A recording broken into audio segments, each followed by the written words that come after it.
Once upon a time there was a candy boy, walking on the sidewalk, one step after the other. He always liked to walk since he learned how to. He used to go here and there. He liked to walk all the streets, especially on cloudy days when his feet couldn't stick on the floor because of the heat. He liked to walk all day long across the city, in any direction. He liked to walk all streets except one, the Candy Street. One day, in his 12th birthday, his mother told him, "Candy baby, I need sugar." "Sugar?" the candy boy asked. "Yes, sugar. Go to the candy store on the 6th of the Candy Street and bring me a box of sugar." "Well Mom, I rather not to go there, but here's an idea. Take one of my fingers, this one, the little one. I don't use it much. Take it. I'm sure it has the necessary amount of sugar that you need." "Oh candy baby, indeed you are the sweetest one, although I think you will need that finger, or else how are you going to play in the piano that song that I love the most?" The candy boy started thinking a way out, but leg or arm, eye or toe, he knew his mother will tell him again to go for a sugar box. Finally he agreed, and on his way he started to go. Step by step the house was smaller. He turned his head every step of the way until he was all alone, surrounded by buildings, trees, and red-blooded children drooling on his feet.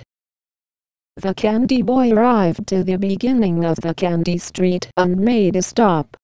He stood there for quite a while, but he started to walk when he thought about Mom.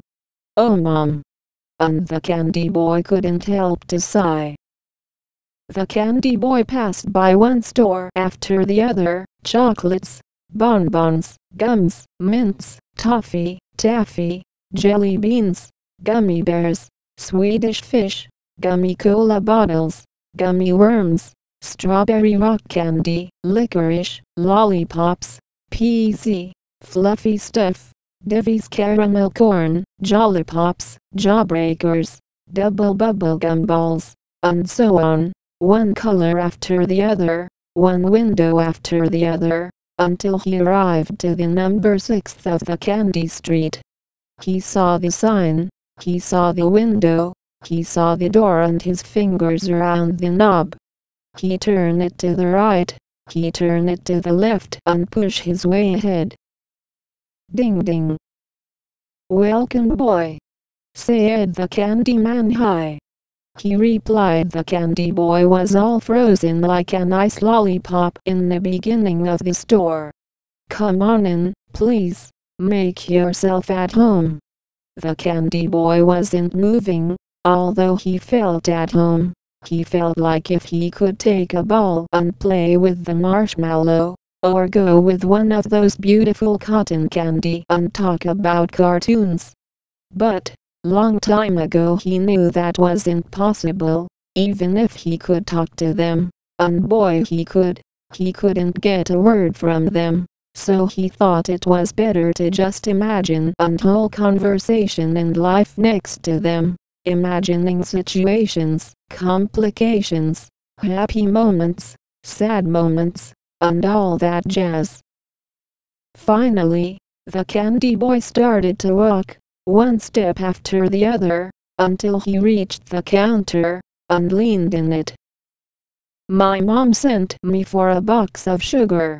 "Okay, what kind of sugar do you want?" "A box of sugar, I know, but what kind?" "I have white sugar, brown sugar. I have it in cubes or granulated, and I have it in a small box, medium box or in a big box." "Well, I guess I will have the white sugar, granulated, and in a loud in a medium box." "Very well, excellent choice. Here you go. It will be £1 please." "Oh, loud, why?" "Well, because that is what it cost, this box of sugar." "Cost? Sugar? Ha ha ha, you are funny." "Okay, Thank you very much. I will come back some other day. I like you. You are funny. Bye bye then. Now, wait a minute. The candy man said. You have to pay for it. The candy boy stopped and turned around. He saw the candy man. He saw his eyes and felt nothing. He saw his nose and felt nothing. He saw his mouth and felt confused. Are you serious about it? I have to give you money for this box? Of course I'm serious. Don't you know that everything has a price? And that you need money so you can have and own things? No. I never thought about that. So, ain't loud I don't have money. Your mom didn't give you money for the sugar box? No. That is strange. She comes very regularly to buy sugar and sweets, and chocolates and all kind of stuff. Really? Okay, well I guess I'll go home and ask her for money. Tell you what, the truth is I have seen you around in town, and I need help in the store. I need someone for the window display. You know there is a lot of competition, and every store has to keep updated if it wants to stay in the market. So, what you say? I will give you the sugar and you help me in the shop window.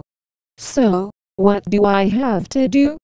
Not much really. Well, I will have to groom you, and then you just have to stand for a little while in there. Okay, sounds easy. I'll do it. Perfect. So, what you say? First you stay for a little while, and then I'll let you take the sugar back home. Okay.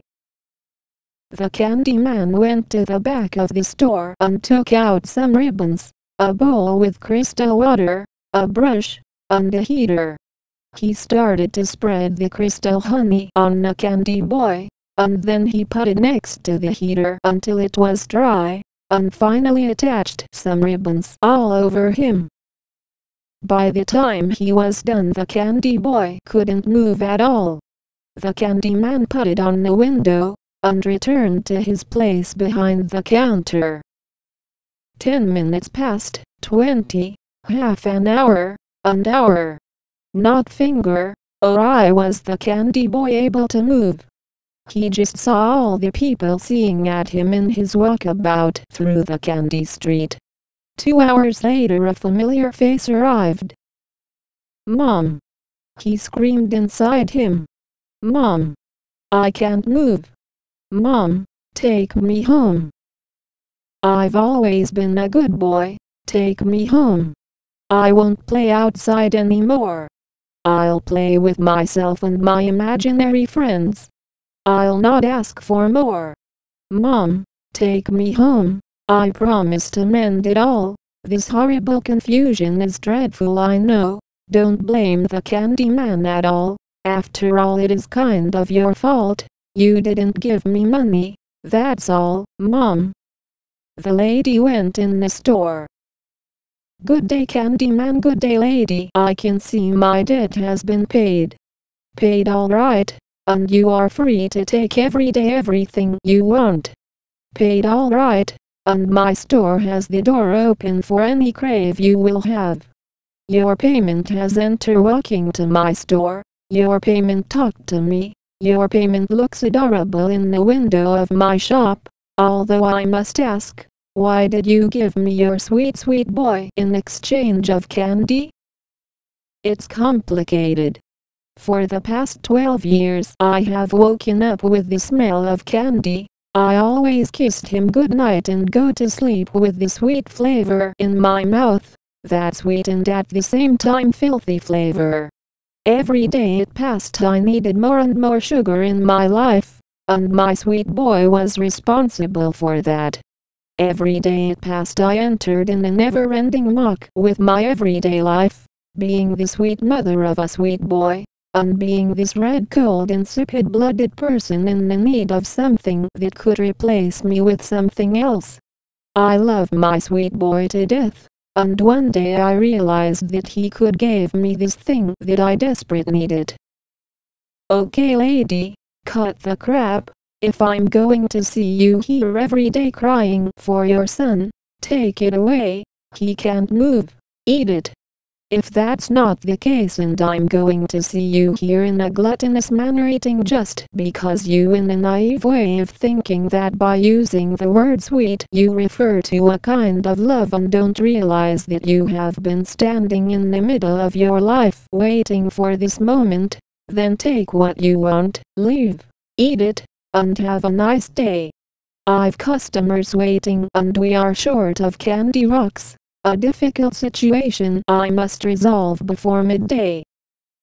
The lady went around the store. She filled 5 bags with different kind of candy and walked out of the store. She stopped in front of the window. She smiled and showed the chocolate stuffing between her teeth. Turned around and left that what she made. The candy man turned the sign to closed, said goodbye to his son and walked away from